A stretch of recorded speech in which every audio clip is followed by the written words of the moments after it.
Welcome to Greenvale Radio. I'm Dan. And I'm Whitney.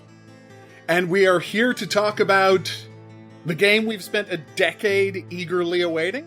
Yes, Deadly Premonition 2. Oh my god, it's here. It's finally here. This is going to be a very limited podcast. It's not going to be one of our comprehensive deep dives. The game is still under embargo as you're listening to this, if you listen in the first 2 days when we put it up. I'm not telling you how to live. But so we can only talk about the game's intro, the first chapter, and we have to cut it off before any of the reveals at the end of that chapter, sadly. And I'm sad we have to cut it off there, because there's some good reveals at the end of this chapter. And also, I'd like to note that we actually have not finished the game. I'm only almost to the end of chapter 2, and I'm a little behind her. And I've played over 13 hours. I don't actually know how long I've played, because I didn't, after the first day, I didn't turn off my, your Switch? I just put it on, pause mode and, standby. So when I ended chapter 1, it's like, you played chapter 1 for 37 hours. And I'm like, I'm pretty sure I didn't, but, Yeah. It's nice seeing that. Oh, did you get an S ranking? Yes, I did. Woohoo, me too! We got S rankings. We performed very well. I have no idea how they're calculating the S ranking, but we're both glad to have got one. Yeah, I don't know what I did. Given how rankings used to work and the leaderboard worked in the original Deadly Premonition, maybe the rankings shouldn't be our guide for anything. No, I mean, unless they're counting stinky agents or whatever. Oh, right, yeah. Yeah, I'm still working away on that shower mission, but anyway. Oh, I finished that one finally. Nice. It's tough because you have to figure out exactly when to go to a place, but yeah. Now we're just talking about things that must be absolutely baffling and frustrating to our listeners. So let's get into it. Okay. The game starts in Boston in 2019. Mm-hmm. A suburb of Boston, as a giant screen title mentions. Yes. Like, they are not shy with those fonts. A giant title tells us True Detective. It's so True Detective. They're not shy about it at all. No, they're not. I've always said that. No, he says time is a flat circle at one. I know. I was like, wow. Yeah, okay. Like, they're not. Well, it's like you think about how careful, to the point that they had to stop production on the game and rebuild it to avoid their fear of lawsuits over Twin Peaks, right? Yeah. And now, for this second game, he's just like, no, I don't care if people know it's True Detective. It's True Detective. Time is a flat circle. Yeah. I was like, oh shit, he said said it. He said it. He said it.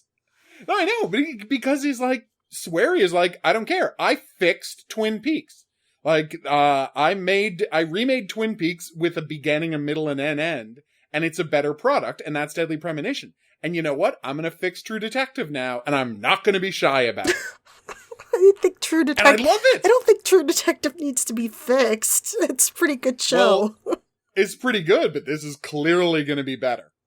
Yeah, I don't recall. Oh my god, I was great. about to give away something. There's a thing that happens between chapter 1 and 2, and I was about to say, I don't recall blank happening on True Detective, but that's a big spoiler, so let's just say something terrifying and awesome happens between chapters 1 and 2 that I won't reveal, because, I'm a reasonable person who doesn't want to spoil the whole game. Although, I will say something that happened to me. Between chapter 1 and 2, you meet a couple of characters, and again, no spoilers. But I ended chapter 1 in the middle of the night.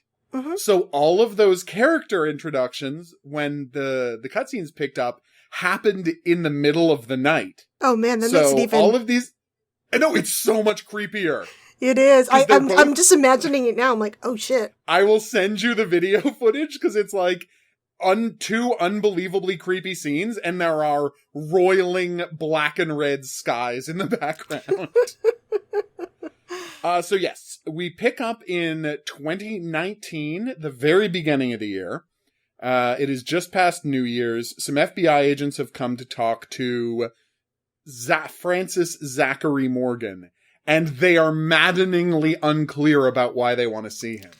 And is it for you, was that the most frustrating part about the beginning of the game? Where it's just why? I had my suspicions. Okay. But I was just surprised at how long they had him under surveillance. I know. They've been watching him for 5 years since he retired. Yeah. They've been watching him 24 hours a day. And I'm like, why? It's like, what? Leave the man alone. Why are you obsessed with this man? Why can you not stop watching him?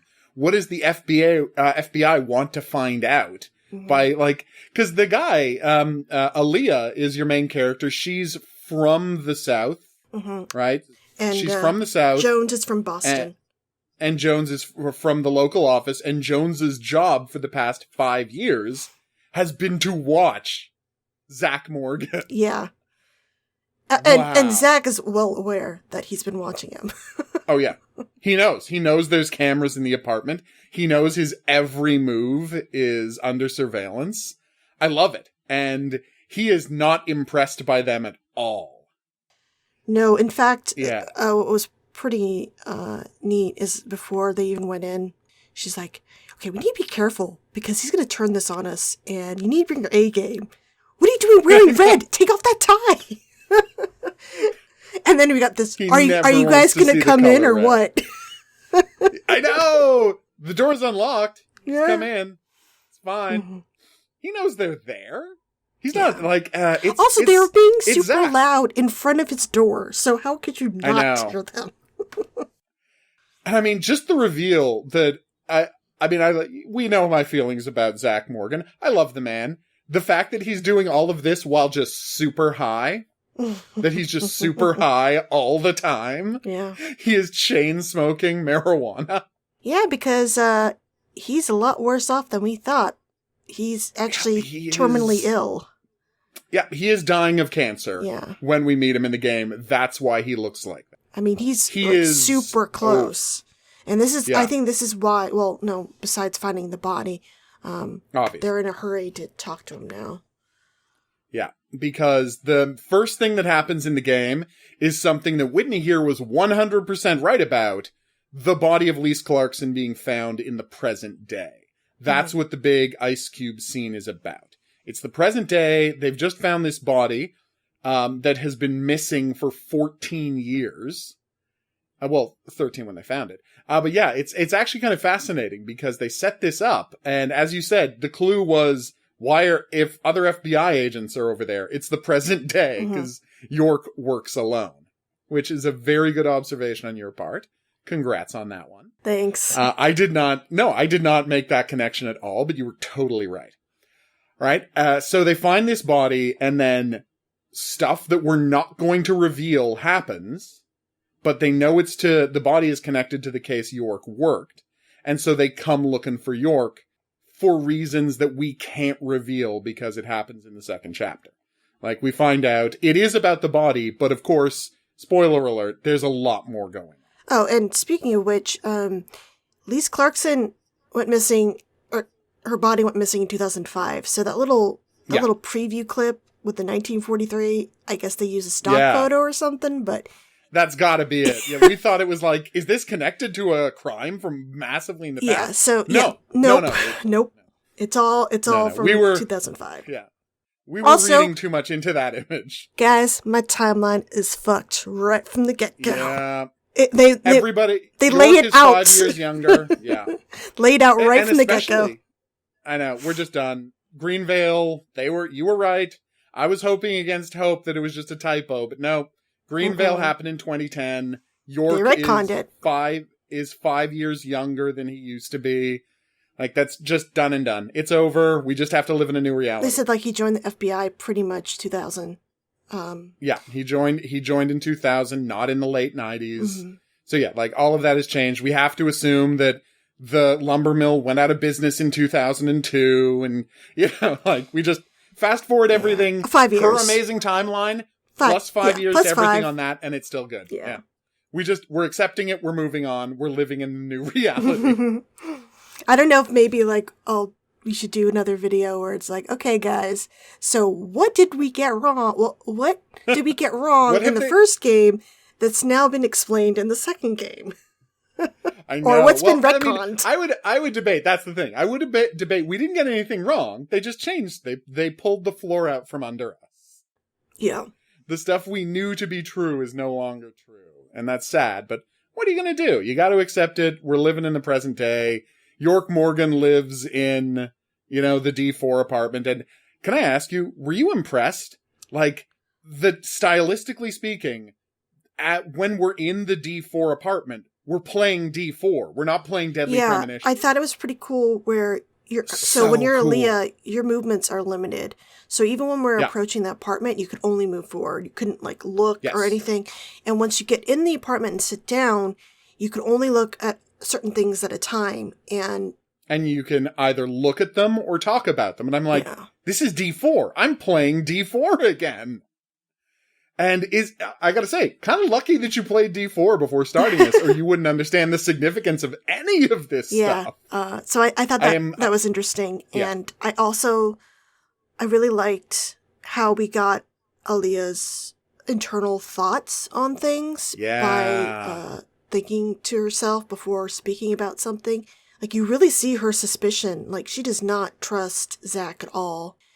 You could look at an object and you press look at the object. So you have the option to talk about the object or look at the object. And by looking at the object, you get her internal thoughts about that thing. And as you say, she is very, very suspicious of Zach. She doesn't like Zach. She thinks he is up to something real bad. And we don't have, from the start of the game. She thinks he's a psychopath, pretty much. Oh, yeah. And it's she thinks he's a monster. Mm-hmm. Like, she thinks he's a full-on monster. And I'm like, I cannot wait to find out why. Because happened? Yeah, exactly. What happened that has left her thinking of him this way? So yeah, and then we get through this conversation. First off, Simon is hilarious. Simon is just, you can tell he's not put in the field very often. Yeah. So he's so uncomfortable. He's more on the behind the scenes guy, but he seems very excited to actually be in the apartment and talking with Zach. Like, he's so excited to actually be meeting York after, his whole job, in a way, his whole life has just been watching this guy for years. And now he's actually in the room and he's both excited and incredibly intimidated. Yeah, and I don't know, maybe it could be a good cop, bad cop thing, because I've noticed that he's very, she'll say something, sometimes snarky, and he'll, come to his defense. Oh, yeah. So and it's is this all a plan between the two of them, or is Simon Jones actually a doof? We don't know yet. I think he's a doof. Yeah, he's my point of view on the subject, my take, I agree with you. He's probably a doof. But we don't know for sure. It could be a plan. Yeah. People have revealed themselves to have unexpected depths in Deadly Premonition before, so I'm taking nothing off the table yet. Agreed. All right. So after we get through the opening conversation, in which we get we get the first of Zach's many movie conversations. If you're wondering, is Zach going to be less of a movie fan, dying of cancer? Nope. If anything, he's more of a movie fan. In fact, he's also kind of snooty about it, too. Like, how could you not like movies? What the hell is wrong with you? Type of he finds out that Aaliyah just doesn't watch movies. And there's a great scene where it's he does this wonderful profile of Aaliyah. He just talks about who she is as a person, why she dresses the way she does, what she's up against, what her worldview is. And you get this great moment where she's like, you don't know what you're talking about. And I'm like, he's exactly describing you. He has perfectly described you as a person. Yeah.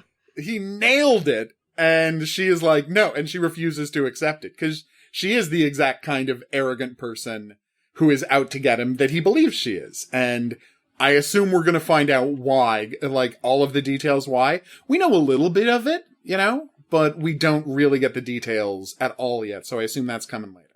Yeah. So what kind of gripped me just from this opening bit, before we even get to the 2005, actual details of the case, was how the Greenvale case affected Zach, like, it left on such a high, like, kind of a high note. Not really, it's like bittersweet. He left, he seemed okay with himself and everything. But then you learn from Aaliyah that basically 2 years later, he's like, I want desk duty. And now he has this crippling fear of red. It's like, what happened? What happened? You left on such a good pay. Like, you really felt like you would come to some sort of peace with your past at the end of that game, but it ended up having pretty major effects on him later. And then he, like, retired super early. I don't know, maybe if they had to do more with him getting sick or whatever. But just the fact that how quickly his life took a downturn after the case. Like, he seemed like he's spiraling. Yeah. And it makes me wonder if they're gonna say, because, in his apartment. Oh, God damn it, I can't say. I was about to say something. There's something in his apartment that I would argue, and we're going to talk about this later in a future podcast, that I think they're going to argue is why he quit the FBI and why he did desk duty. But I would suggest that, because this game is about the experience he had in New Orleans, I think what they're trying to imply is, and this, of course, can't have been in Deadly Premonition because he hadn't had this idea yet. I think what they're going to say is that his events in Greenvale, learning the truth of the Red Tree, meeting Case, and all of this, I think what they're going to say is that provided context to his adventures that he had had in 2005, and it emotionally shattered him afterwards. I think you're spot on, because just playing through 2005, I'm spotting things, and I'm like, oh, I feel like that is a payoff. This is going to have a big impact once he gets through the Greenvale case, because some stuff is super obvious. Yeah. Now, in retrospect, once he understands, once he hears about the Red Tree, he'll start to understand what had happened to him all of those years ago. In fact, is where I think they're going. Okay. So, should we start to talk about the 2005 case, or is there anything? Let's move into 2000. One more thing. Also, I just want to say, best shout out ever. Oh, please. Okay. No, you go first. I was going to say there was a method to his mess in his apartment. Yes. Yeah. I know. I love that. And, like, the biggest tease in that entire first sequence, right, is there are these triangles. It's the thing we noticed in the screenshot. I know. Yeah. That we talked about in the screenshots. I'm like, did he just remove something before they came in that we noticed? That's a huge part of the plot. And it turns out the implication of his speech, and we don't know whether this is true or not, they certainly don't believe him, but the implication is the reason there's no dust is that there is something sitting on the table in another dimension that nobody but York can see. It's a sacred spot, yes, or whatever. It is a sacred spot. And you can put your hand there. Do not touch it! If you put your hand there. Do not touch it! From whether he's delusional or whether it's something like we just can't see, he believes there's something there and he doesn't want people sticking their hands in it. And he gets I assume mean. that's going to be a big payoff. He gets me. I was like, oh, shit. He freaks out and attacks Simon. It is a great scene. Oh, but and don't forget, we got the importance of that. He also has a friend. He has a friend. He talks about having a fairy in the apartment with him all the time. So he's still talking about we. York's gone, but he's got a fairy, and I cannot wait to find out what's going on with that fairy. Yeah, and it's just... and Aaliyah's sitting there going, what the fuck? What are you talking about? This man is super batshit insane. What the fuck? No, like, her, reaction to him is totally justified. He seems utterly insane. Like, he seems completely insane. I mean, even when I was playing it, knowing the shit he's going through, I'm like, dude, are you okay? Why is... and I think that's kind of the genius of what Swery has done with the intro here. Because if you think about it, it's like, how do I put this? Because I want to talk about the connection to True Detective. See, in True Detective, like, you don't have the kind of emotional reaction to meeting Rust Cole that we have to seeing Zach Morgan. Because, and this is, I think, what makes it so interesting and why he's gonna improve on True Detective the way he improved on Twin Peaks. My reason for thinking that is, so when you meet Rust Cole, a complete mess, right? When you first meet him in the show. And then we flash back and we see that, we see where he started and blah, blah, blah, blah, blah.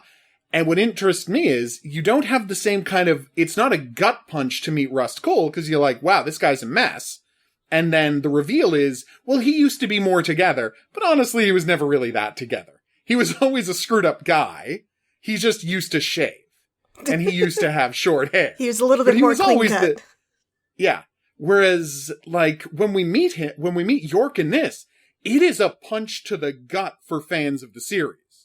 Because, as you say, when we left York, it felt like he was finally going to get his life on track. Yeah, I felt like he's ready to take on the world. I mean, he was sad, but he finally felt he was strong enough to interact with the world for the first time without York. Yeah. And he doesn't have York to talk to people for him anymore, but he's going to be okay.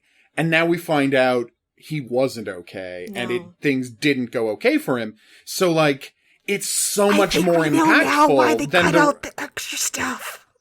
I know.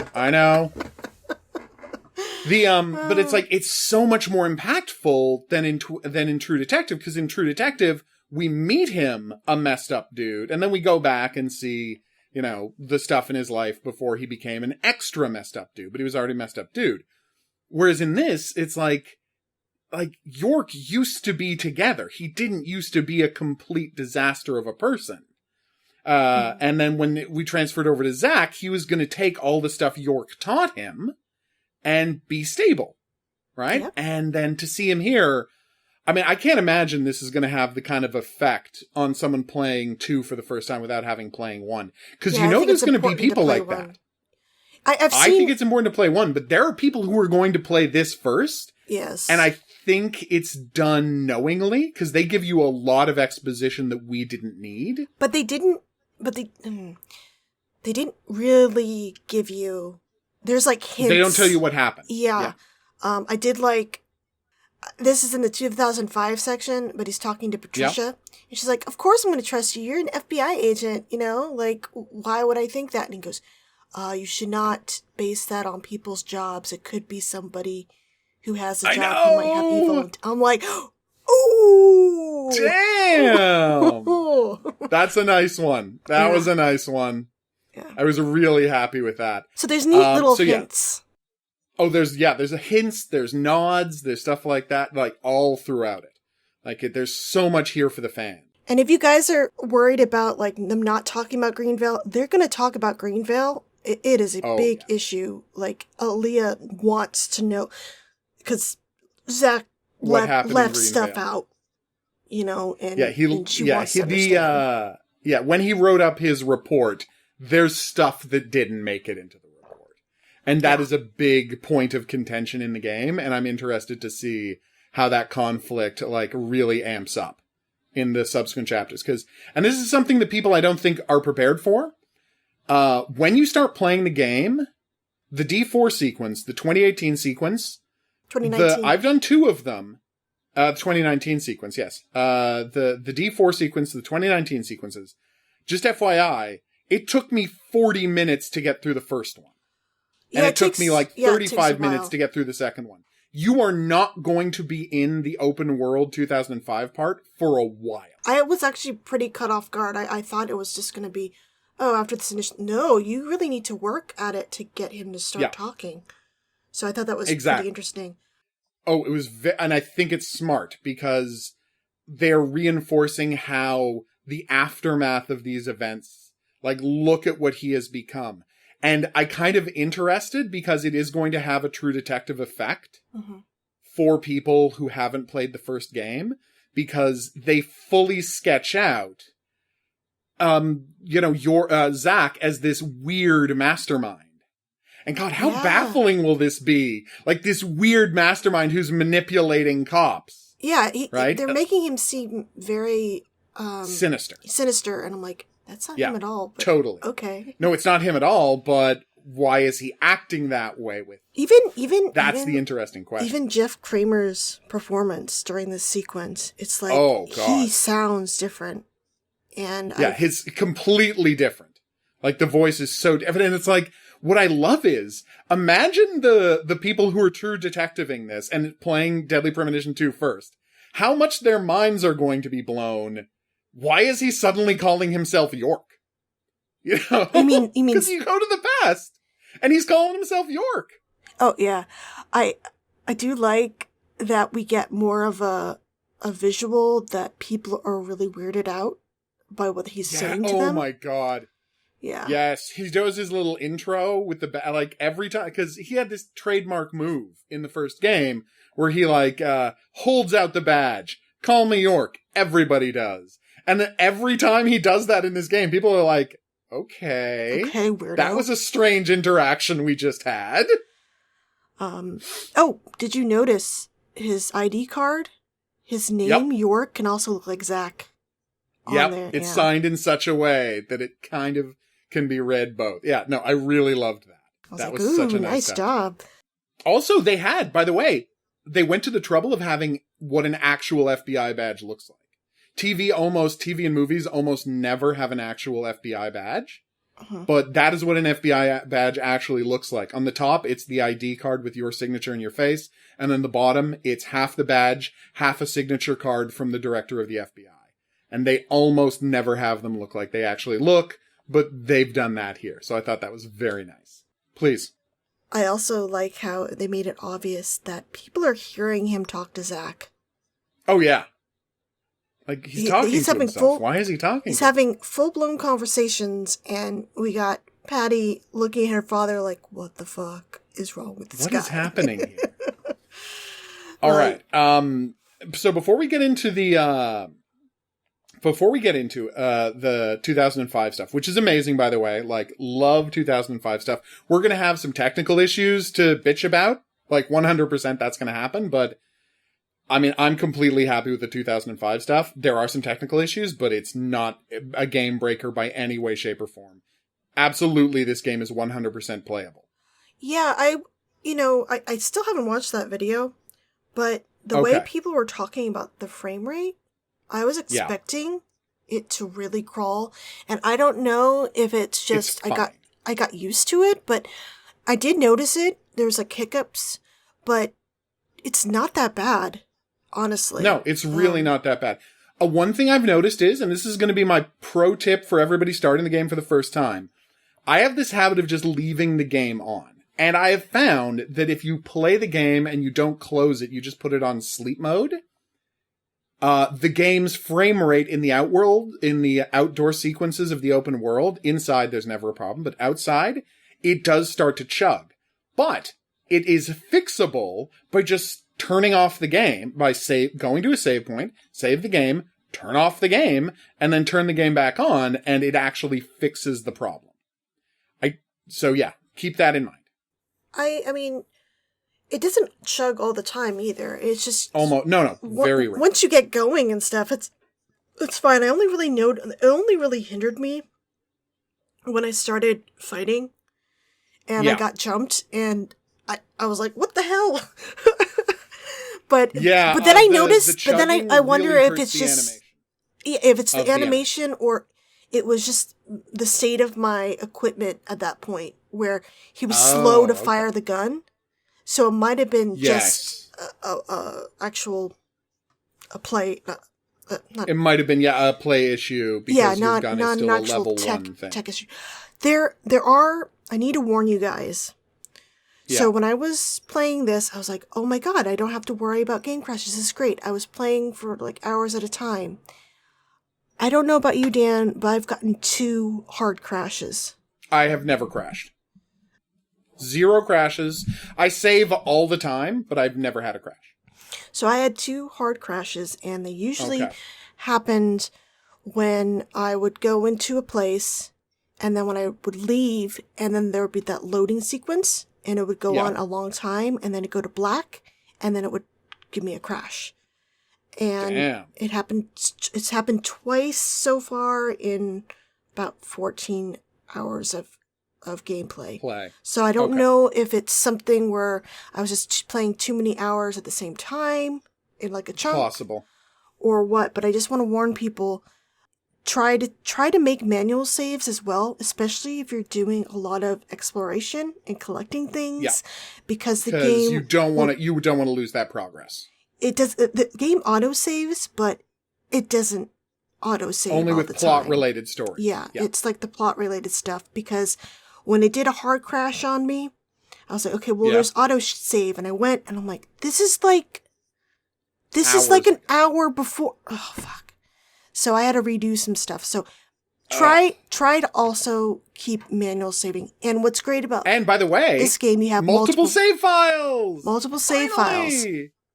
Yeah. And what's neat is when you do a manual save, it will put it to the top, and then when it starts doing autosaves again, it will put those autosaves on top. So it's like broken up. So you have multiple autosaves too. Oh yeah, there's multiple and like the last I think 4 or 5 major things that happen, each get an autosave, and then they're erased as new things happen. But that's like 5, so that's going to be like an hour and a half worth of autosaves. And you can make a manual save whatever you want. Whitney has said that, I mean, I haven't had any crashes, but hers have always been when she leaves buildings and it tries to load the open world and it has a hiccup. Yeah. And you know what? Every building in the game you go into has a phone inside to save. So just, if you want to be extra careful, when you're done in a building, before you leave, save. Just be safe. So there's no reason not to. It's not as bad as Origins, where it was crashing a lot. But I just want to let people know, because it did affect me. And maybe it might be fixed, but my first crash did glitch one of my autosaves. My latest autosave. So I was forced to go back. It glitched one of the side missions. I don't know if it was a cosmetic glitch, where it was just not showing me that I found those lily emblems in the certain spots again, or it glitched my progress. So I was forced to go to my manual save, which was even significantly further back, to just make sure I still had that progress. So please, guys, it's not perfect. But I mean, it's something you can work around by manual saving whenever you want. Yeah. And it is a bummer. I'm not gonna lie. Like, I had high hopes that this game would run like butter, at least close to butter, and it doesn't. And I've seen the argument online based on the 17-minute video that's been released so far. People are like, well, that's Deadly Premonition. If it ran properly, I'd be disappointed. I'm sorry, guys, but jank is not a feature. No, idiot. You're just wrong. It's a bug. If this thing ran perfectly, we would be happier. We would want it to run. We want this to run. No, we wish it ran as smoothly as D4 does. Because the thing about D4 is it ran perfectly and here's the thing. How well a game runs is 100% a question of how much budget they have. And whether they're allocating their budget to QA, and whether they're allocating their budget to having tech people to make sure frame rates stay stable. And obviously this game this is a low budget game. They obviously didn't have the kind of money that he had when he was working for Microsoft on D4. So just know going in, the open area spots, you're going to have a little bit of frame lag. It didn't. I was looking at my video, and the frame lag looked worse on my video than it was when I was actually playing when you're actually playing. I don't know if there's something that happens between recording the footage and actually playing it, but I honestly, it didn't bother me that much, and I don't know if it's because I got used to it and I just sort of expected it, and it didn't bother me anymore. But it wasn't like... But you will always notice when you go indoors that the frame rate is better. Oh, yeah, definitely. I don't know if you guys have played Downpour, in certain areas of Silent Hill, it would get really laggy. It is not as bad as that. That was something I found really, really, really laggy, where it looked like Murphy was moving it like 2 frames a second. It's not that bad. I have not watched 17-minute video, so I don't know what people are seeing. Maybe I'm just less sensitive because I'm really loving what I'm playing so far. I did go and watch the video. It's just the bowling alley and the voodoo shop. That's all the video is. Okay. It's the bowling alley scene and him going to the voodoo shop after the bowling alley. There's almost nothing in the video. So what about And people are complaining because during he skateboards from one location to the other. And so people are saying, well, it's really choppy. And I'm like, honestly, I've seen it choppier, but most of the time it's not as choppy as it is in the 17-minute video. Yeah, I've skateboarded a bunch of places, and it's actually not that bad. It is a little, it's sometimes a little funky, the controls with the skateboard. But yeah, it takes some getting used to. It's better than driving in Deadly Premonition. 100%. It's I gotta say, I didn't know I was gonna love the skateboard. I love being able to just finish a conversation, tap a button, and boom, I'm on my way. I was talking to the graveyard guy, right? So I'm talking to the graveyard guy and the graveyard guy. Graveyard guy, we're gonna talk about in a second. But I finished talking to him, and I'm like, well, that conversation's done. Hop on a skateboard, and I'm zipping out of there. And I think about going to see Brian in the original, and it's well, I talked to Brian. Now let's walk back to the parking lot, walk over to the car, press the button to get into the car, watch the animation to get in the car. Skip the animation to get in the car. Right, skip the animation of getting into the car. And it's it's so much smoother just being able to hop onto a skateboard and zip out of there. I love it. The only downside is how long it will take to get. Yes. But the game offers a solution. Yeah, which is fast travel. Yeah. There is fast travel in the game. So, as there are 12 locations in the game that you can just call your Uber and go straight there. There's a character in this game who invented Uber. It's kind of funny. I know. I was laughing. I was like, oh, wow, it's Uber. It's a very funny scene where a woman explains how she's just invented Uber in 2005. But unfortunately, the technology's not there yet because nobody has smartphones. And then York is like, well, what are you going to do about, taxes and shit? Oh, it's about making them independent contractors. That way, I don't have to worry. They have to worry about the taxes. Yeah, I'm just exploiting them. I'm like, damn, take that, Uber. Yeah, there's a lot of funny little nods or. Oh my god! The extended joke about how the extended joke about how I'm pretty sure the island is going to go down in history as the most important movie of the 2000s. It's like, York, sweetie, no. Very wrong about movies there, York. Oh. But yeah, that scene was pretty great. Oh, I loved that. But yeah, there's a bunch of stuff like that with York's, little nods about how much the world has changed in the past 15 years. Yeah, there's lots of little jokes like that. Oh, no, the script is, I think it's safe to say, every bit as good, if not better, as the script for Deadly Premonition. Yes. So far. It's so well written this time. There's a lot of movie talk. The only downside, I gotta say, is the repeating of the conversations.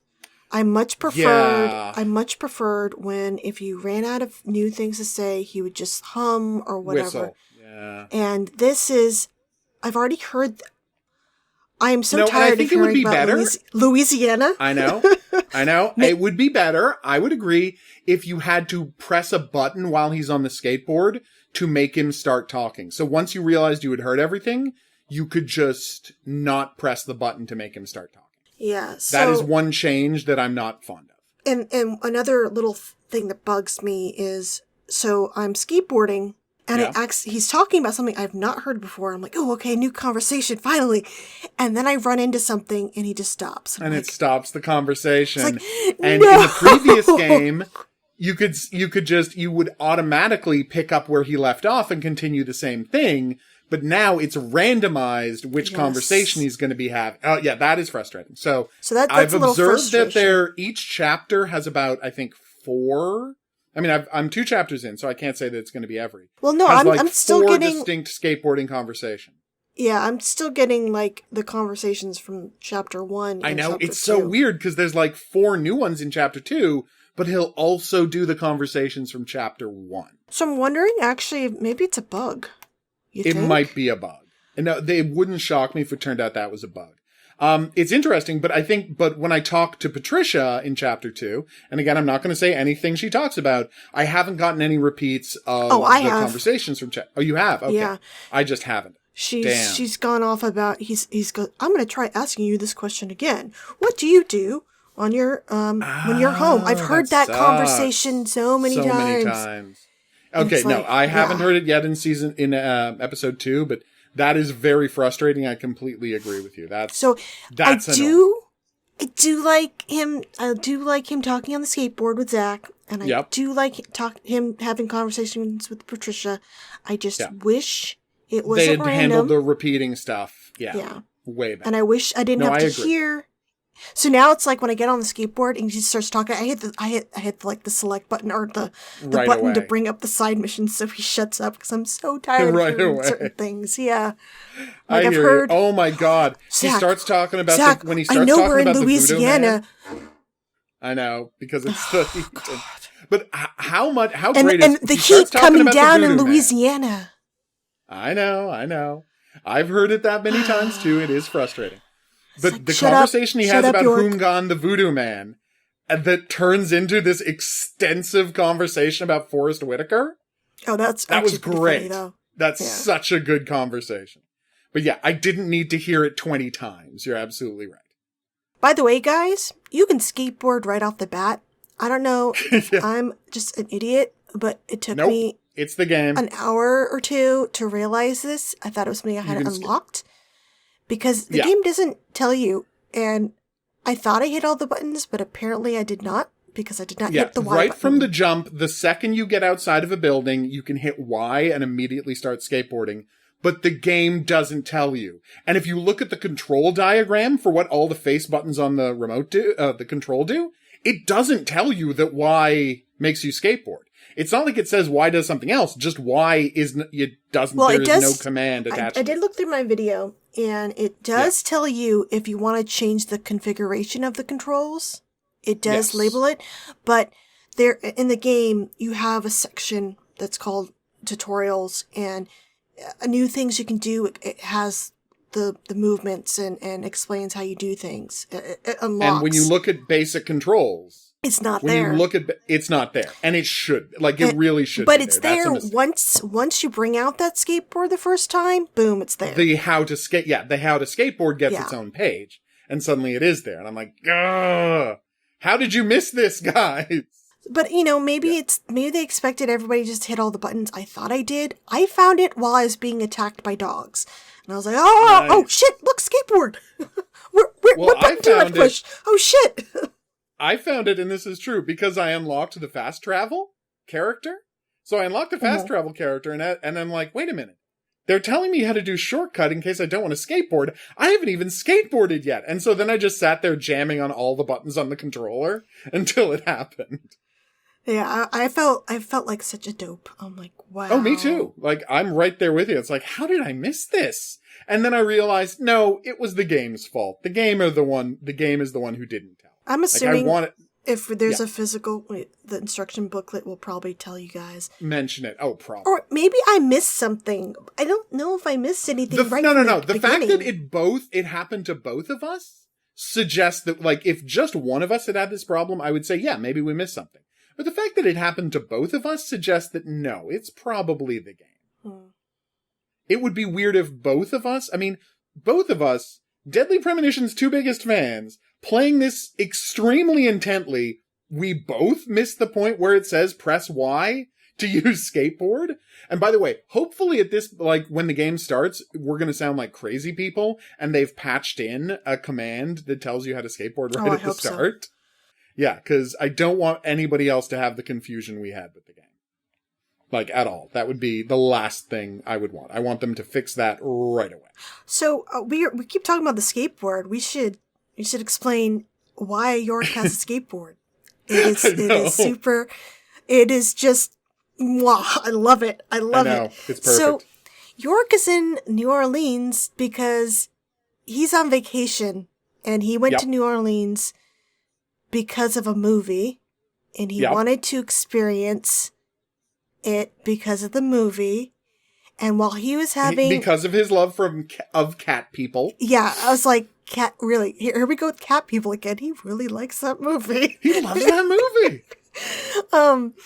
So he went in to go have lunch or something in a diner, and while he was eating, someone stole the car he rented and left a skateboard in its place. And he, of course, reported it missing, but he's just like, okay, I got a skateboard now. Let me try to figure this out. And he's like, I'm pretty good now at skateboard. You know? Yeah. After the first 3 miles, I'm pretty good at skateboarding. And I love the idea of him skateboarding down a rural route somewhere. Just like, you know what? Mm-hmm. I'm fine with this. Yeah. It's like, I just love that how much it says about York's character that it's like his car would be stolen and left in his place to skateboard. And it's like, well, guess I'm a skateboarder now. I know. You know? And I was just like, that is so his character. It's so York. And it's so exactly who York is. And I just like that the fact is he was on vacation and then he's like, well, I came here because it was the closest town and I just have a skateboard. But he's still having fun. Yeah. And this is the key part. He saw news about a murder on TV and he's like, well, I guess I'm going to that town. Yeah. And well, because he was sitting in a bar and he saw news about the local murder, about this weird local murder, and he comes to the town. And my question to you is that the only reason he came to that town? I don't know. Well, actually, I thought he didn't even realize about the murder until David told him. He says that, but I know he says that, but then when he's doing his conversation with Zach, he says, how lucky is it that I was sitting in that bar and they said about the murder on the news? No, he's pretending that he didn't know about it and that he just stopped there on the way. Because he says he was sitting in a bar. How many times I've heard that fucking conversation? I know! He's lying about why he's there. It's one of those, if you guys are wondering, it's one of the skateboarding conversations. Yeah. I think after a while, I just tuned it out. That's why it's so important. You tuned it out. But no, he says, I was sitting in a bar and I heard about this news. And just think about it. If I hadn't been sitting in the bar listening to the news, I never would have heard about this mystery. We would have been just stuck ended in up in the DC. Bottom of a file somewhere. Yeah. Yep. Okay. Exactly. I do remember that spot. I thought, for some reason, I thought he was talking about the conversation with David. I didn't. No. Wow. Yeah. Don't worry. I will probably rehear that conversation when I start playing again. So. Yeah. If I'm wrong, correct me, but I swear he says that he heard it in a bar on the TV, and which suggests that he is. I thought he was just talking about word of mouth. No. Again, and he's specifically talking about a bar. He quote unquote finds out about it from David. Yeah. Right? He supposedly, while having breakfast on a patio, you can't refer to that place in a bar in any way, shape, or form. No. I think that they're saying that he is lying about why he's there. He said he would just happen to be in that town on his way to New Orleans, which, given its location, it would be a little hard for it to be on the way to New Orleans. I thought he was leaving New Orleans. Oh, no, he was leaving New Orleans, yes, and he just ended up there. Yeah. You're right, but he said he was in a New Orleans bar, and he heard about it on the news or from a person, and so he specifically goes to that town, but then when he gets there, he pretends that he is just hearing about it just now. Okay, and we don't know why he's pretending, but I have a theory. Sneaky guy. Well, I have a theory that is going to make me look like a crazy person, so we're going to send it to the end of it. We're going to save it to the end of this. Okay. But I do have a theory. So he learns about the murder, and he's like, wow, that's super interesting. I want to find out more about it. And then he goes outside and he's like, I need to steal it from whoever the local authorities are. I want this case. He flat out says he wants to steal the case. And he's like, I wonder how I'm going to steal it from the person. I know, the first scene. Like, first off, I love Woods. I love Sheriff Woods. I adore this character. He's so much fun. Like, he's so great. He's a movie buff too, and he is constantly pretending his life is a series of movies. He's and like a trailer doing for taglines. Yes, he's constantly making up fake trailer taglines for his life. Like, such a great character. And this is Patricia's stepfather. Yes. Because he's Melvin Woods. And what's interesting is it's this weird thing the game has done twice now that I've noticed, of calling its shots and doing huge reveals just passably, like just in a single or two lines of dialogue in the present day stuff. They're just doing huge reveals that you'd think they would save for later because, notably, but you meet her as Patricia Woods, right? Mm-hmm. Yeah. And you, in her first meeting with you and all of this stuff, you don't get a good look at her necklace that has the Clarkson family crest on it, right? Yep. They don't give you a good look at the necklace at all in the first chapter, and she's only called Patricia Woods. And you know, right? Melvin? You know that Melvin, I almost said Marvin, sorry about that, thinking about Resident Evil 2, is her stepfather, but we don't meet Candy, her mother, who is deathly ill, it seems. Right? We don't meet Candy, the stepmother, who's deathly ill, and we don't know anything about Candy at all. But in the present day sequence, she's already been referred to. No. In the first scene, I'm just saying, it is impossible for you not notice that in the first scene, not in the second scene, in the first scene, they start talking about Patricia Clarkson. Oh, okay. For me, I thought that was the next chapter reveal. No, it's not in the next chapter. Yeah. They talk about Patricia Clarkson in the first chapter, which is weird both because because that's the name of a famous actress. Like, Patricia Clarkson is a famous person that the character's been named after, but B, it's notable because we learn right away, before we even meet her in the past, that Patricia is the granddaughter of P.J. Clarkson. Of Philip J. Clarkson. By the way, what did you think of Zach's secret name there? Which one? Billy? Oh, yes! Billy Bishop! Billy Bishop from Spy Fiction. But the thing is, Billy Bishop, there's two reasons for it. One, it's an amazing...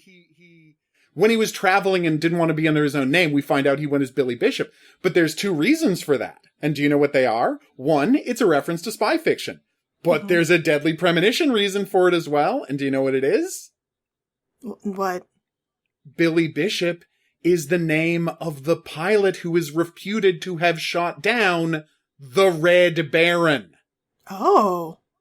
Yep. Oh. I know! There's a second level to everything in this. Yep. It's not just a reference. It's a reference that is more meaningful because of his opposition to the color red. That it all comes together. So, because Billy Bishop's who shot down Richtoff and the Red Baron. He didn't actually, but he was reputed to have. So he's now, like, decided to insert himself in the case. I guess we should also go into why Patricia is with him. So yes.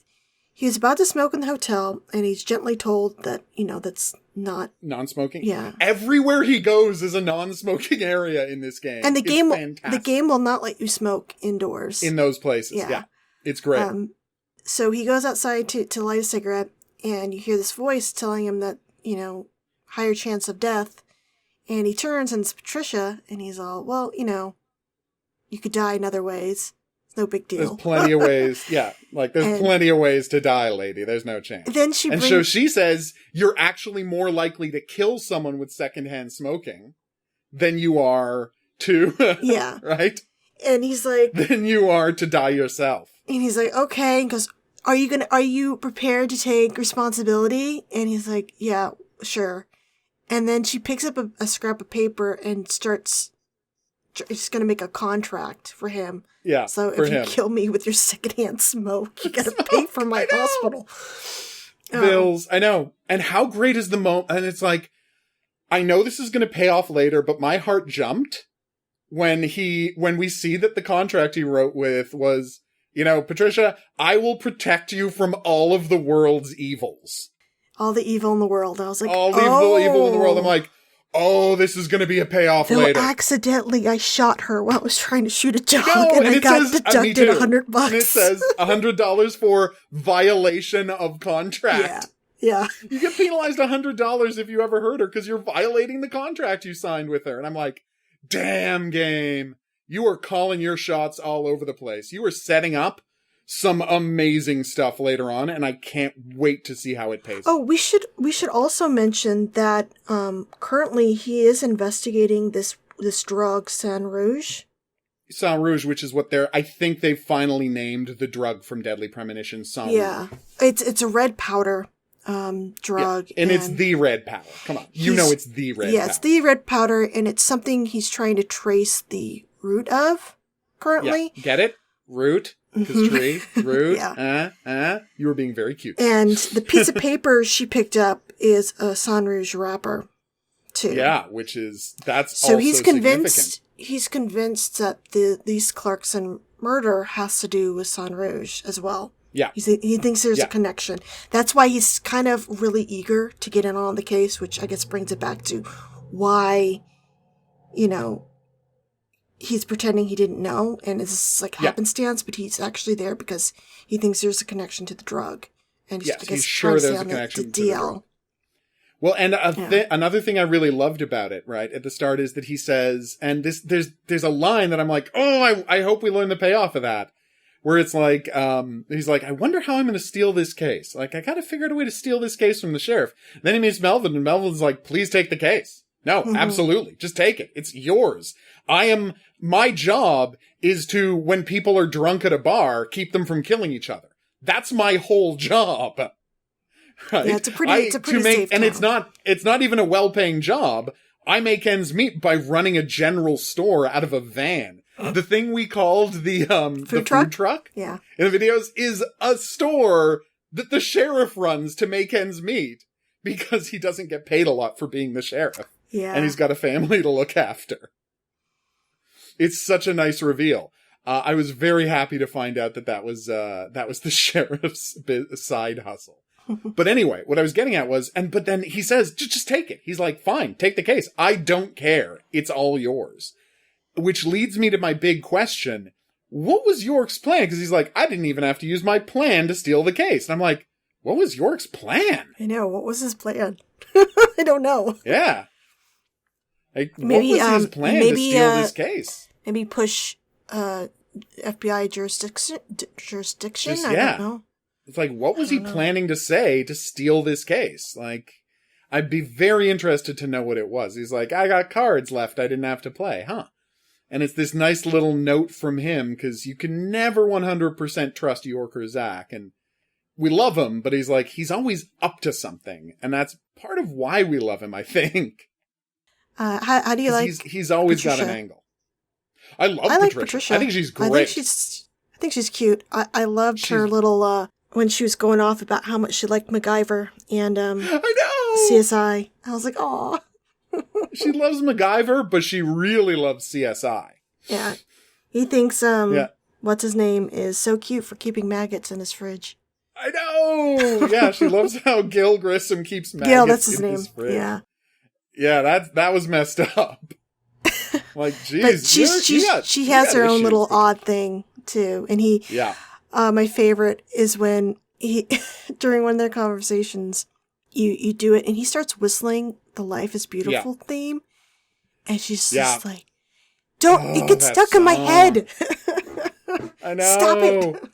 I love that and even when he's alone, he'll sometimes whistle that theme. And I'm like, I love that he's whistling the theme from Deadly Premonition. And Amazing Grace, perfect. he'll hum that too. He'll hum Amazing Grace too, yeah. Yeah. No, like, there's lots of little details like that. No, but Trisha's great. She's just like, well, okay, you signed a contract. I'm your deputy for this.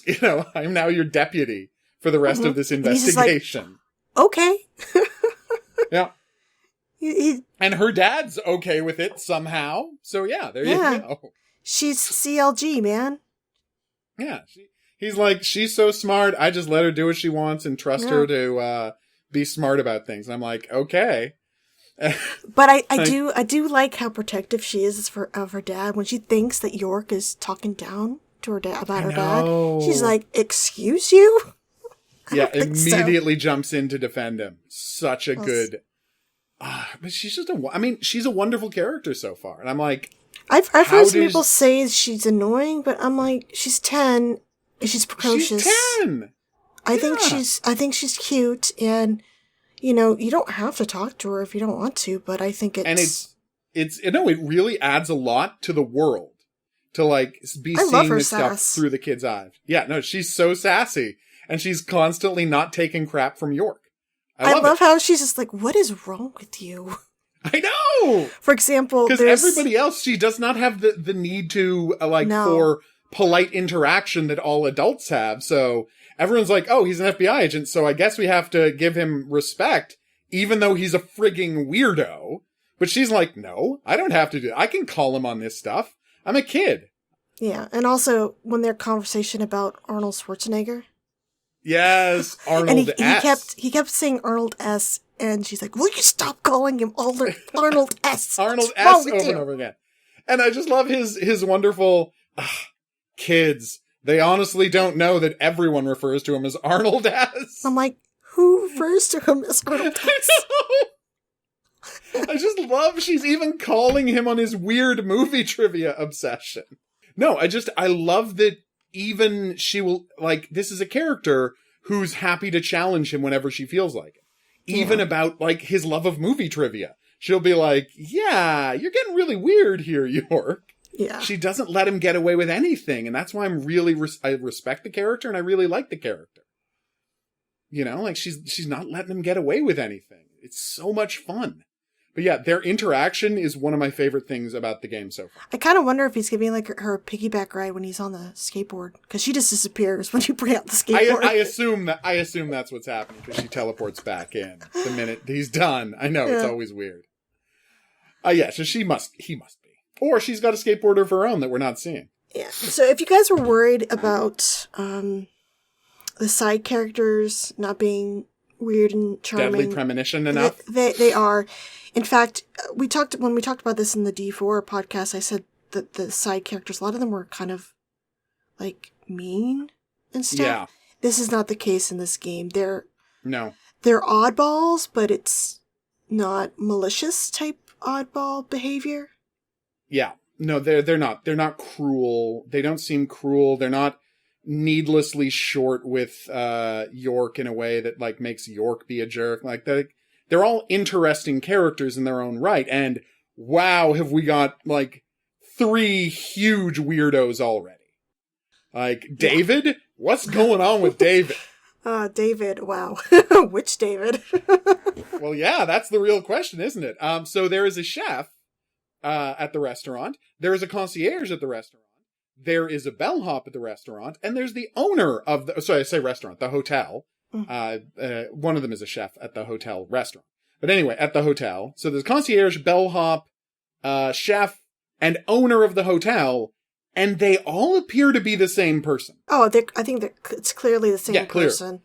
Yeah, no, there could be a real reveal later that there's something else going on. But yeah, they all seem to be the same person, but he acts like he's different people. He's happy to refer to himself. Yeah, different accents. And he actually gets 3 different introduction scenes as if they were different people. With the same name.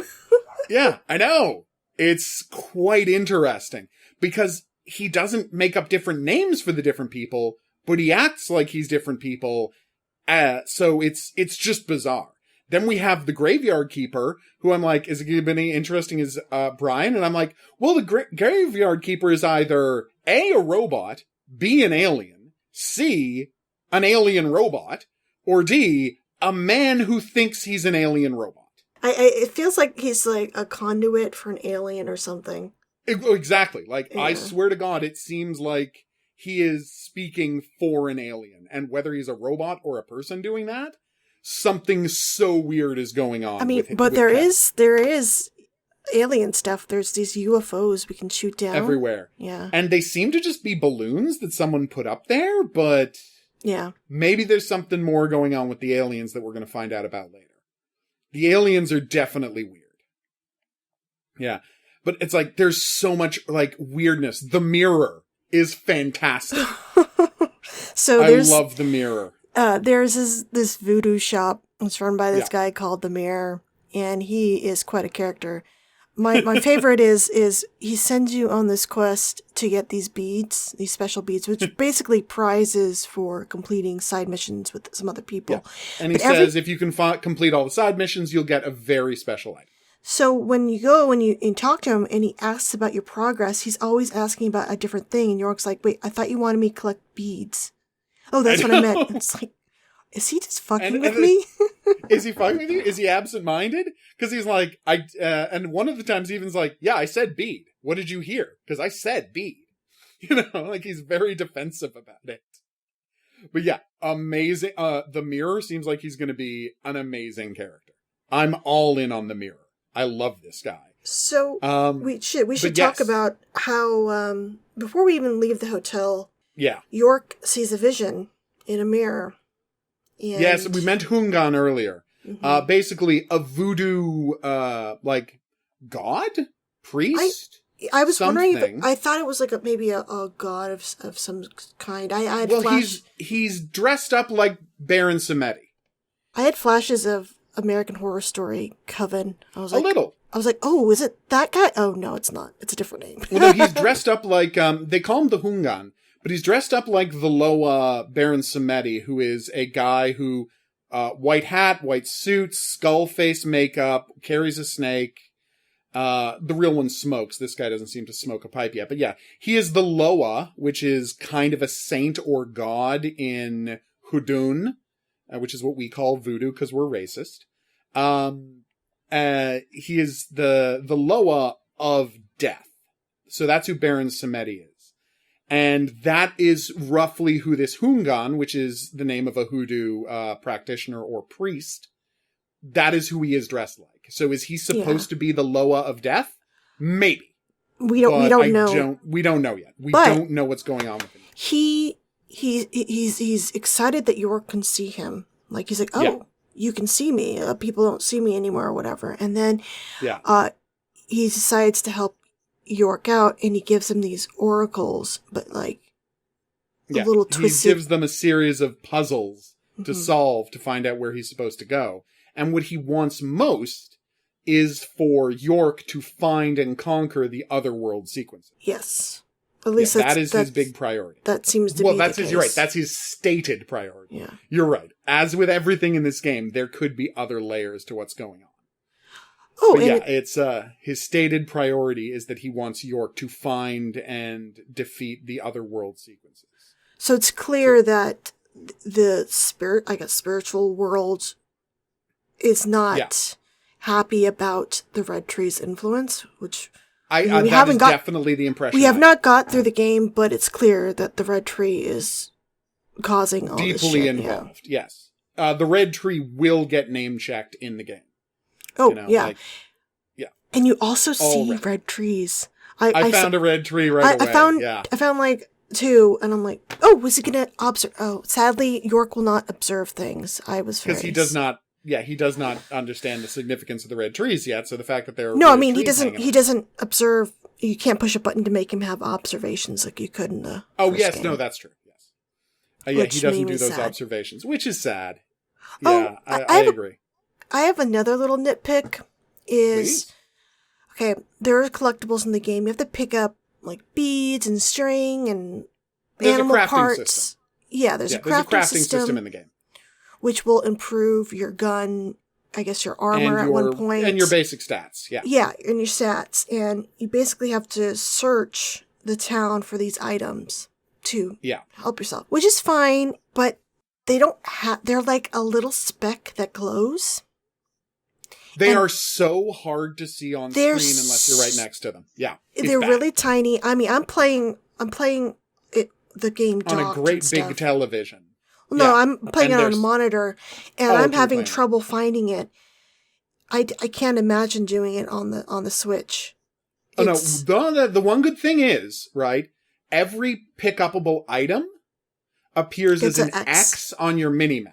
So if you use the X to navigate, you will find them eventually, but it is a hassle. Yeah. They should be like glowing beacons. Yeah, especially with if they're items that are okay, I can see if it's the collectible stuff that you need to find, but if it's dropped by an enemy, I really wish there was more of an indication.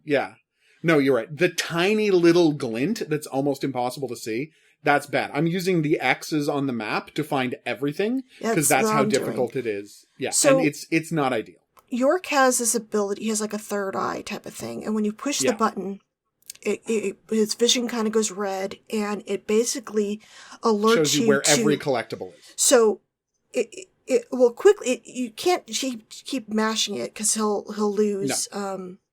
He can only do it 8 times. Yeah. Before he has to recover. But once you use it, your little navigation map will get full of X's. And you can go and then pick up the items in the area.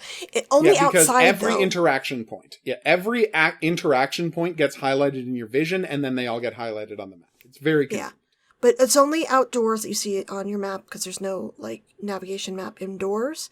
So that's like my nitpick. Like, I know people with the first game thought it was kind of hokey that, there was this beam of light that came out. But if they're not going to make us automatically collect the items from enemies, I don't like having... the beam of light was really necessary. I don't... It got annoying especially when I'm fighting at night, and the guys you gotta fight like 5 guys. They spawn like this. And it's like, they spawn just as quickly as the monsters did in Deadly Premonition. No, so you've got there was more of a break. Faster. There was more of a Actually, break. Right. There was even more of a break in the original. Like, I would defeat the 3 of them, and then immediately a new one popped up. I'm like, more. I need to pick up the items. I gotta find them. Where did they go? And you have to, you constantly have to police exactly where the guys fell so you can find those items. It's not good. They should be, you're right, there should be like big glowing light every time an item falls. Or make us automatically pick it up. Yeah, like automatically pick it up would work just as well. Yeah. Or don't make me mash a button. Let me just automatically pick it up when I walk near it. Or something. I mean, it's nice that by the way, it's great that when you have your items full, stuff automatically goes to your item box. Toolbox, yeah. Yeah, that is a huge... Oh, I guess we should talk about the inventory system. So you only have you only have 30 slots. Yes. And each item, like, for example, let's say you have 5 cigarettes. Your 5 cigarettes will each take up a slot. Yeah, that's spot. But 50 bullets take up 1 slot too, and that's actually pretty good balance. At least it's not like Silent Hill 4 where each bullet takes 1 spot. So what are you guys doing? And there's actually a lot more combat in this game than there was in the original. The previous one. But it's not... But it's much better. It's not the same. You're not actually killing things. No, you're just stunning them. You're shooting rubber bullets and with tranquilizers or whatever. Yeah, they're rubber bullet tranquilizers meant to, discourage things. Yeah. So in the game, there's animals that roam. There's alligators. There's wild dogs. Bees, and you have to shoot them. I mean, they'll attack you, so you need to defend yourself. Oh, they will attack you, yeah. Especially the gators, who are friggin' intimidating. So at first, the first time I died is because I was like, oh, there's X in this field, and there's dogs. I'm like, well, if I don't mess with them, they're not going to attack me. And I would walk out there, and they just all converged on York. Yeah, they just swarmed you. I made a horrible mistake. And then I'm mashing buttons. I'm like, oh my god, there's a skateboard. And then I died. No. So you're going to do a lot of combat in that area. And then, of course, at night, there's going to be, it's just like Deadly Premonition, constantly spawning demons. But there's actual variety. Well, at first there isn't. But I noticed after completing Chapter 1, in there the new chapters, type. there are new enemies types. Yeah.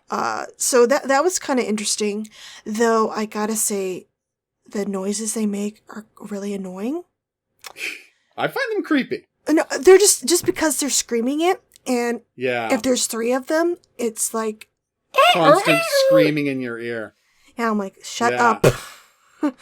I get that. And what's kind of neat is, it took me a moment to realize this. So when you're aiming and stuff, you can jump backwards. So a lot of there's a dodge button. Yeah, there's a dodge button. So a lot of the enemies and animals, they'll lunge at you, and if you hit the button, you can jump back, and then you have room to shoot them, which is really jump to the side. Yeah, really so helpful. Useful. So that's a little player tip. Use that dodge button. Oh yeah. Don't neglect the dodge button. It's not attached to it is attached to your stamina. But your stamina recharges so quickly that you're never going to run out of stamina if you're just constantly. Only sprinting gets rid of your stamina quickly. And even that will refill super fast, which is great. No, it refills. The only drawback is if you zero out your stamina, you can't sprint again until it is back to 100%. Yeah, but that's the just only... Oh yeah, but even then it's very fast. But if you're in an intense fight, people might want to keep that in mind. Yeah, it's... Oof. But yeah, like, I loved... right, I really do enjoy the combat now. I famously hated the combat in the original. You can hear a lot of me talking about my distaste for the combat in Deadly Premonition, but the combat now is fine. Like, it works great. I mean, it's still a little clunky. Don't get me wrong. Oh, it's clunky. It's clunky, but I've played so much clunkier than this. It's a lot better than what it was in the first game, in my opinion. I agree completely. Massive improvement. And you still get, like, bonuses. You get, like, a sharpshooter bonus. Sharpshooter, killing multiple guys at once with your psycho gun. Yeah. By the way, the psycho gun is incredible. Like, it was totally you also totally said David Cronenberg in the game. Yorka's like, hey, this is like a David Cronenberg. He's like, this is exactly like what happened in Videodrome. Yeah. Finally, I understand what it feels like to be Max from Videodrome. Like, wow. He's, again, totally happy to give these stuff shout-outs. I love it. But yeah, so he's got the psycho gun from Videodrome now, and he uses it within the fantasy worlds. And my prediction that they were going to say that, like, he was... The reason that Greenvale is different is because it feels more like they're bleeding into reality, whereas here he's just fighting them just on a psychic level. The presence of the psycho gun would suggest that my reading of that is going to be accurate. That he doesn't consider this to be them invading the real world the way it felt like it did in Greenvale. Okay. Here, they're just fighting them he's fighting them in a metaphorical plane, which is why he's fighting them with his finger. He's pointing his finger and going bang, and things are dying. So what happened was, basically, I was outside, and it was 12 a.m. Things went red, and then he's like, okay, alligator gun, this is all I have here. I guess it's going to work. And then next thing you know, just merges with his hand. He's like, oh, well, that's neat. Oh, this is new. Yeah. Okay. Yeah, and then he starts talking about David Cronenberg. But yeah, no, like, I like the combat a lot. I mean, again, it's not perfect. It's not like, this is the kind of combat you'd get from a Naughty Dog game or something like that, or you're not suddenly playing Horizon Zero Dawn or something like that. The enemies only have, like, a simple animation, basically they'll lunge at you, and that's about it. Well, no, they have two. They have a lunge attack and they have a leaping attack of the enemies we've seen. Oh, yeah. And we're not going to say what the enemies that show up in Chapter 2 can do, because it is distinct and different from the enemy 1. They have some interesting abilities that we're not going to talk about, because embargo. But suffice to say, it's not like the shadows in the original. There's obviously going to be a number of different types of enemies with different abilities, because in the first game, it's literally just the shadows, and then those horrible nightmare crawling girls, who are the worst things in the world. And this is obviously going to have more types of enemies. Definitely, there's a variety so far, which is a nice change. And another improvement is the map. It can zoom out. Yes. But there's a big problem with the map, which we'll talk about after we talk about the good parts. It can zoom out, and it also, you can put waypoints, which is great. And it also lists the operation times for stores. All the businesses. So this game also has days of the week. So certain things are going to be closed on Sunday. They're going to have, or have different hours on the weekend. Yeah. Which is really, it's a really neat detail. And I'm glad that they actually really nice put it on the map. So which is very useful. All of that is really good, and it is a huge improvement over the original. But here's the problem, and there's no way getting around this. The map no longer shows you where all the characters are. Nope. That's a problem. Only on your little nav in the corner. Yeah, your mini map. If you're in the area, you'll see a blue dot. A blue dot. But the blue dots are not on the world map, and that's a problem because it makes submissions a lot harder to find. Hey guys, Whitney here editing the podcast. I just wanted to let you know that we're actually wrong about the map here. About an hour or two after I recorded this, I noticed that when you zoom all the way in, you do actually see the NPCs. It's just if you're zoomed out any amount, it won't show. But if you zoom all the way in, all the NPCs will pop up in the area. Of the two of us, each of us found a submission the other one missed, because you can, like, most of the submissions come from people, you go to them at your job and you talk to them at your job, and, that's fine. A submission starts. But some of the submissions start because you find a guy off doing something else. So, for example, she found the guy who just hangs out in the graveyard all the time. I found a guy who normally works at the business, right? And at the, what's the main business of town? The food packaging. Clarkson Food Packaging. But in the evenings, he'll go over to the park and hang out, and if you find him in the park, he'll give you a mission. But the game doesn't tell you, the original game, right, Deadly Premonition, both A, told you wherever was on the map, and B, gave you a list of every submission in the game and when to start it. Yeah, this one doesn't have not. either. And so it's going to be a lot more work finding all the submissions. And there's even more, like, side missions. So free missions, yeah. There's also free missions. But those you get from a bulletin board, so at least you know how to find them. In the sheriff department, there's a bulletin board, and you can just take them, and you just go to the board. You can only have 3 at a time, and you complete them, and as soon as you complete it, you get the prize. And there's a time limit. Right away. So I noticed I took one, and it was impossible for me to complete it because what I needed to do wasn't even open to me yet. So it will just... time will run out, but it will just go back on the board. So... Well, that's good. Yeah. Yeah, as long as it goes back on the board, we should be. It'll be fine, and we'll be able to... We completionists will be able to see everything. So if you'd liked the side missions, definitely... This one has so many more. In spade. The free missions? Are you ready for this? There's more than 100 free missions. Because I got, free mission 103. So, there's more than 100 free missions, there's more than 50 side missions, and who the hell knows how many main missions there are. So this is a big game. It is. It's definitely bigger than Deadly Premonition 1. Yeah, I know a lot of people would say that there wasn't a lot to do in Deadly Premonition 1. There's a lot to do here in Deadly Premonition 2. And I mean, in Deadly Premonition 1, the stuff to do was all hidden because it was all about optional conversations. Yeah. Whereas here, there's actually, prescribed activities. There's a huge number of prescribed outlined activities. So it's going to be very easy to find stuff to do in Deadly Premonition 2. Much not completely easier than Deadly Premonition 1, which is what I wanted to say, because not telling you, not giving you a list of all the submissions and where to find them, that is going to be a hassle.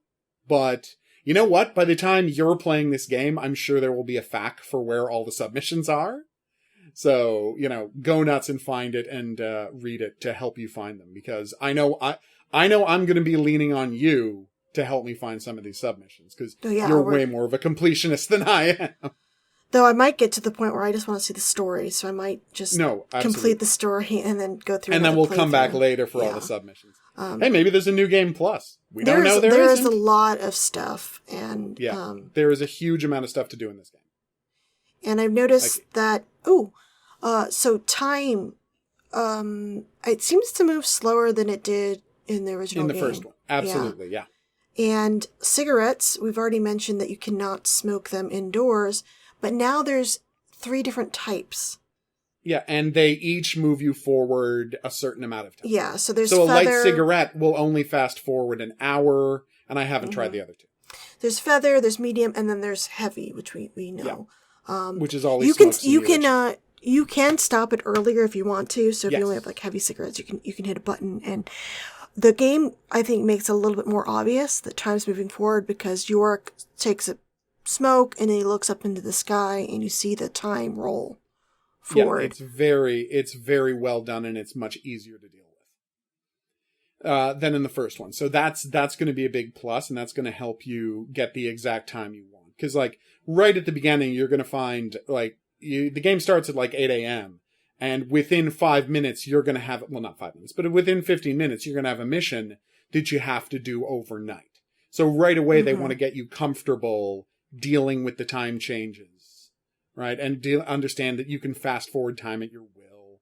They want to teach you how this world works, and the early missions, except for not telling you about the skateboard, I would say are very good at teaching you how this world works. Yeah, I like how the little tutorial will pop up I'm like, hey, yes, this is... every time there's a new thing. Yeah. For example, when I even opened the little inventory menu in the red room, there was all these little tutorials about what each section was and, I know. The purpose.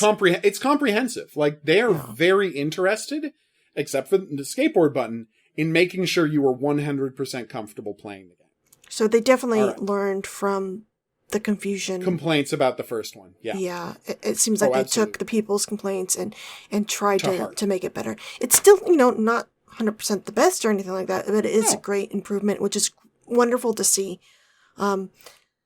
Less wonderful to see the glitches and the game crashes. I'm sad about the glitches and the game crashes. But I mean, at a certain level, sometimes we just have to accept it, Yeah, all right, I guess I kind of knew going in it was going to be that, so whatever. Yeah, I mean, we knew it was low budget. We knew it was Deadly Premonition. And the thing is, the frustrating thing is Swery's last two games have been technically impeccable. Yeah, I think because they weren't open world. I think it's the open world that's the problem. D4, it's tough. D4 and The Missing are technically perfect games with nothing wrong with them. Right? And, I mean, you can talk about, there's stuff in D4 I don't like, but anything is a design decision. It's not a technical compromise. And Deadly Premonition was rife with technical compromises, and Deadly Premonition 2 is also rife with technical compromises, because like you just said, it's expensive to make open world games. It just is. Yeah. And this game is not super high budgeted. All right, so, I think we're encouraging everyone, because this is coming out 2 days before the game is released. Everyone should buy this game, right? We all agree with that? Oh, yes. I mean, still, without hesitation. We're only two chapters in, and I am hooked. This is everything it's everything we hoped for, and I'm going to go on a limb. You tell me your thoughts on this, because I'm not going to say this for you, obviously. I think this has the potential to be better than Deadly Premonition. I think so, too. The potential is there. Obviously, that's going to massively depend on how the story shakes out. But, I'm liking it so far. I'm really liking it so far. There isn't... Obviously, given my emotional connection to Deadly Premonition, I'm not going to say it's already better than Deadly Premonition. I can't say that now, no. But, the potential's there. I do like how there's a lot more you can do. It feels like you're interacting with the actual town more. And again, with the open world stuff, this time there's new things to look at. Like, you go to the other side of town, the buildings are not repeating and stuff. They're different buildings. It's a much... I mean, I was worried, because you can listen to our statement about the... when we did our podcast about the latest trailer. I worried that it was going to be a ton of repeating buildings over and over again. And I was surprised to see that, no, it's fully built out. From street to street, you're going to see similar houses, but the next street over, you're going to see a different kind of house. It's not just repeating. Yeah. Different kind of houses, different kind of businesses. It's not just generic repeating buildings over and over again. A lot of thought was clearly put into Le Carré as a real place. Even more than was for Greenvale. Because let's face it, you get off the main strip of Greenvale, and it's just cookie-cutter suburban houses over and over and over. Mm-hmm. And also... and that's not true. I like how we can walk through a lot of the wildlife, too. I mean, granted, you can't, go into the swamp or anything like that, but there's different terrain you end up going through, which is really neat. You can completely explore off the beaten track this time. More than you could in Deadly Premonition, which was very much prescribed paths, right? Mm-hmm. Okay, so before we move on to stuff that could be considered not spoilery, I would like to lock in some theories about what's going on. And I just want to warn people, this is going to be us theorizing about late game stuff. And I want to make it clear, we don't know what happens after the second chapter. So the stuff we're going to theorize about, we don't know if we're right. But I want us to lock in our theories about what's going on now, so we're committed to our theory. So you can stop listening here if you don't want to hear our theories. But these are just fun theories. These aren't spoilers because we don't know. We're just having fun. So can I ask you? Okay, so theory number one. This is my less crazy theory. So do you have a theory about what happened to Lise Clarkson's body?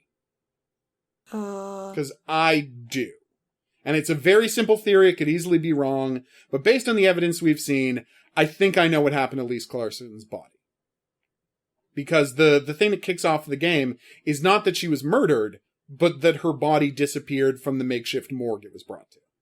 And that is the same body that turns up 14 years later, right after Christmas, in Louisiana. Do you think and that's the ice cube you've seen from the trailer. Do you think it's in the other world? Yes. No, I don't. My theory is literally just that, and I can't explain the fact that the body seems to be abducted by a giant. Yes. But there is an enormous man named Avery who works at the plant, and he is like 6'7". Like there's He's like 6'5". 4 characters. Oh, 6'5". Sorry, yeah, 6'5". There are a bunch of the people in this game a lot taller than Zach, who he's constantly looking up at when he's, York, that he's constantly looking up at them when he's talking. PJ is really tall too, yeah. Yeah, nice touch. But anyway, I think that part of, like, that he was on some level in love with Lise, and I think that he had such trouble coping with her death that he froze her to preserve her and hid her away somewhere. That is my theory. But where would he was put her? Responsible. Well, I don't know that part yet, but I'm saying I think he's the one who stole the body and that he has her locked away somewhere. But I don't know where, and I don't know how it turns up 14 years later. Those parts I have no theory in, but I think he's responsible not for the murder, but for the disappearing body. That is my theory. I didn't really come up with any theories. Okay. All right, and I have a second theory that I'm not going to say because it makes me look like a crazy idiot, but I'm going to tell it to Whitney off stream because I want it locked in because it could be right, probably isn't, but it could be right, and I'm very interested to have it locked in so at least one person knows I said it. So, yeah. Do you have any theories or predictions about what might happen going forward? No. No, you're just enjoying the ride? Yeah, I'm just enjoying the ride so far. I haven't really, besides that Sun Rouge being red seed powder. Oh, absolutely. But that was pretty clear. And I think we're gonna see someone pulling the strings, but maybe it won't be name checked until 2019. Yeah, no, I think you're right about that. I think you're right about we're not going to get a big reveal over who was behind it all until maybe the very end. But we'll see. And I just want to say, in the first chapter, no Willie, no Kaysen, no clear ties to Greenvale other than the red powder. But fingers crossed we get some of that going forward. All right. So, let's wrap up the podcast here. Unless is there a last comment you want to make about the game other than everybody needs to buy the game? I did want to say that York does grow a beard. And yes, he can grow a beard. Yeah. What one addition I thought was pretty hilarious is you can get BO and you can get your suit dirty. So if your suit is dirty and you walk into an establishment, you'll get dinged money the dirtier you get because you are hindering the business with your smelliness. Yeah. It's nice. It's pretty funny. And you actually are given certain items to help alleviate your suit. One of them is mint gum to help with the BO. Another is perfume to help with the BO. But then you also have lint roller. A lint roller or a duster. Little things you can do besides sending your suit for cleaning. Or which taking a shower. Yeah, I thought was a nice little addition. No, it's a nice touch. That it's if I don't have time to go back to my hotel and send my suit for cleaning. Just let's do a quick touch up and get back to the case. I love that. Yeah. I like how they expanded that. And I don't know, I believe this happened. I was skateboarding at the time and then I immediately chewed some mint gum. But it looked like he got flies swarming him when he had an alert about his BO. I think I got really bad. Totally he does. Yeah, okay. You do the fly swarming. Yeah. No, The swarming flies are 100% back. So there's two. There's the BO meter, and then there's your suit too. So your suit could be really, your suit could be really dirty, but you have no BO, but it will still It'll still ding you. Yeah. Oh, such a nice touch. That was again, such a neat little touch. It really expansion. Is. But then again, that's Swery. He loves this stuff. All right, so we're going to wrap it up here. Obviously, we want everybody to buy this game when it comes out on Friday. I mean, we love it. We're sure you're going to love it too, or we wouldn't be here telling you to buy it. And we do not get kickbacks. No one is paying us to promote Deadly Premonition 2. They don't have to. We just love Deadly Premonition 2. No, they don't. We would be saying this stuff even if we didn't play it a little early. I mean, it's true. Yeah. I mean, yes, they were nice enough to send us review copies. Thank you so much, Rising Star and Thunderful. Like 100%. Yes. We appreciate it. Thank you. But, we'd be saying this even if we had started playing it 12:01 on Friday, the day it came out. Like these are our honest opinions about the game. We think it's wonderful. We have every reason to suspect it's only going to get better from here. But it's going to be an intense ride. It is obviously an intense ride. There is something I want to say. Oh, please, go. They like I was taken aback with the F-bombs. Yeah, lots of swearing. I was like, oh. It was very, I know. It was they very are surprising. Comfortable with the swearing now. So, and another thing, some people said, oh, well, there's no nudity or sexual content listed this time. Is Deadly Premonition tamer now? And my response is going to be, no. I can't tell you why, because it's under spoiler. It's part of the part that's under embargo, but suffice to say, I don't know how they didn't get a partial nudity or sexual content warning. Yeah, I was surprised. Like, how did they avoid getting it? Because when you find out, and I'm not going to say what happened, when you find out what happened to Lise Clarkson, it is more extreme than any of the deaths, I guess, except for Becky, from the original. Yeah. Like, any of the deaths from the original are less extreme, sexualized violence than what happened to Becky in the original. Like, this is, the death of Lise Clarkson is intense. Yeah, I was surprised that it didn't get dinged. That it's weird, because, they should have, this game 100% should have the same partial nudity and sexual content warning that the first one had. Like, it's weird that it doesn't have it. Yeah. Maybe they just didn't show that footage to the ESRB. I know it's Peggy that had it, right? But anyway. Yeah. Maybe they just didn't show that scene, because it's intense, and that is all I'll say. So yeah, no, it's amazing so far. Can't recommend it enough. Join us back here Whitney Plays is going to be covering this game 100%, every bit of it. The Hidden Object Guru, my channel, is going to be playing it 100%. And there's going to be a bunch more content here on Deadly Premonition Archives.